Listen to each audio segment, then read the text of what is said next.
నిన్నంతా ఏఐ వీడియోలతోటి ట్రంప్ను పుతిన్ను కలిసినట్టు వీడియోలు చేసుకుంటా కలలుగా అన్నాడు మన రాజేష్. మరి ఇక ఇయ్యాల ఏం వెలగబెడుతున్నాడో ఏడున్నాడో కదా అయినా. రావాలి రావాలి రావాలి రావాలి రావాలి సార్ రావాలి రావాలి మేడం రావాలి మేడం రావాలి. ఆగు, ఆటో డ్రైవర్ వేషం కట్టినట్టున్నాడు కదా, జరసేపు ఆట ఆడుకుందాం ఆగు ఈయనతోటి. ఓ ఆటో, అమీర్పేట వస్తావా? రాను నే రాను రాను అమీర్పేట రాను నే రాను అమీర్పేట రాను.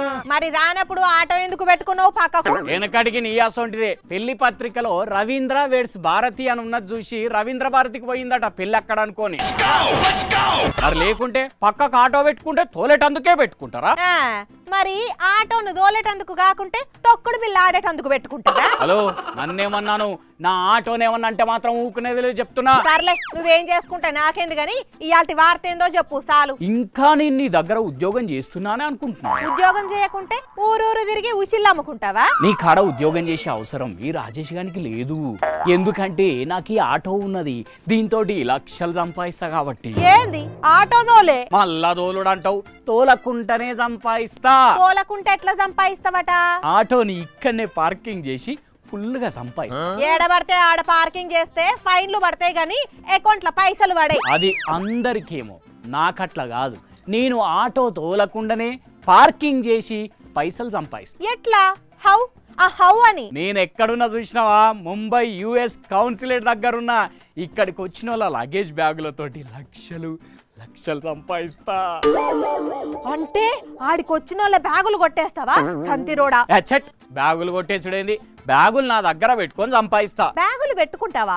అసలు ఆ ఆటో ఏంది, బ్యాగులు పెట్టుకునుడేంది, లక్షలు సంపాదన ఏంది, ఏం అర్థమైతలే నాకు. మ్యాటర్ ఏంటంటే ఈ కౌన్సిలేట్లకు వీసా స్టాంపింగ్ కోసం ఇంటర్వ్యూల కోసం వచ్చేటోళ్ళు ఏదైనా లగేజ్ బ్యాగులు పట్టుకొని వచ్చిరనుకో, వాటి లోపలికి పట్టుకపోనియరు. కాబట్టి ఎవరైనా బ్యాగులు బయట పెట్టుకోవాల్సిందే. పెట్టుకుంటే వాళ్ళు పని చేసుకొని వచ్చేంత వరకు వాళ్ళ బ్యాగులు నా దగ్గర పెట్టుకొని పైసలు తీసుకుంటా. తీసుకుంటే లక్షలు వస్తాయా? ఎస్, ఒక్కొక్కరి దగ్గర బ్యాగుకు ఒక్క 500 వేసుకున్నా కూడా రోజుకొక 30 మందిని లెక్కేసుకున్నా 15,000 రూపాయలు వస్తాయి. అంటే నెలకి 4 లక్షల చిల్లర సంపాదిస్తా. అంత సంపాదించినప్పుడు మనం కొంచెం ట్రెండీగా మోడర్న్ గా స్టైలిష్ గా ఉండాలి కదా, అందుకే ఫార్మల్ వేసుకొని వచ్చిన. ఎవరన్నా బ్యాగ్ పెట్టుకున్నందుకు 500 ఇస్తారా? నీ పిచ్చి కాకుంటే. అరే, నా దగ్గర ఇంకా సగం రేటేనమ్మా. అదే గీ అన్న అయితే ఏకంగా 1000 రూపాయలు గుంజుతున్నాడు ఒక్కొక్క బ్యాగుకు, తెలుసునా? ఏమన్నా తెలివా చూడు అన్నది. అన్న ఆటో డ్రైవర్, కానీ ఒక్కసారి కూడా ఆటో షాల్ చేయడు. ఖాళీ ముంబై యుఎస్ కౌన్సిలేట్ ముంగట ఆటో ఆపుకొని ఉంటాడు గంతే. కానీ ఆయన కాన్నే ఎందుకు పెట్టాలి ఎవరైనా బ్యాగులు? ఎందుకంటే దగ్గర పట్ల లగేజ్ కౌంటర్లు ఏం లేవట. అందుకని అన్నయ్య ఉపాయం చేసి అక్కడికి వచ్చిన వాళ్ళ బ్యాగులు పెట్టుకున్నాడు షురూ చేసిండు. ఆఫీస్కు పోయిన వాళ్ళు వచ్చే వరకు అన్న దగ్గరనే బ్యాగు పెట్టుకొని ఒక్కొక్క బ్యాగుకు 1000 రూపాయల చొప్పున వసూలు చేసుకుంటా రోజుకు 30,000, నెలకు 8 లక్షల దాకా సంపాదిస్తుండట. అంటే తెలుసునా? 8 లక్షలా? మళ్ళా ఖాళీ ఆటోల లగేజ్ పెట్టుకొని గంతే.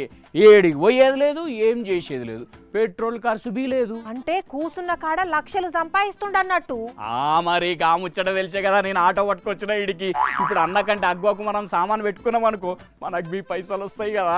కరెక్టే కావచ్చు గాని ఇన్ని రోజుల నుండి ఆయన ఒక్కడే ఆడ ఆటో పెట్టి సామాన్లు పెట్టుకుంటుండు అంటే మరి ఆయనకేం లింకులు ఉన్నాయో నిన్న ఆ పని చేయనిస్తాడంటవా? అరే ఏమో బాయ్, చూద్దాం. ఒకడు ఎదుగుతుంటే ఎందుకు అట్లా కాళ్ళు పట్టుకొని గుంజుతావు చెప్పు? అయితేనా లక్షలు వస్తాయి, లేకుండా మళ్ళీ వచ్చి నీకన్నా వార్తలు చెప్పుకుంటది. నీ ఇష్టం వచ్చినప్పుడు వస్తా అంటే రానిస్తారు మరి నిన్ను. నువ్వు గట్టినే అంటావు, నాకు తెలియదా గానీ. సరే నువ్వు పోయిగా, నేనేమన్నా గిరాకు వస్తుందేమో చూస్తా.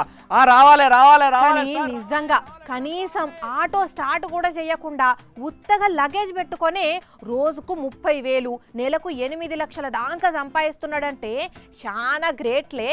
తెలివి, ఆయన తెలివినే పెట్టుబడిగా పెట్టి ఈ తీర్ల సంపాదిస్తున్నాడు అన్నట్టు. భలే ఇకుమతిగా ఉంటారు చూడుండ్రి లోకం మీద.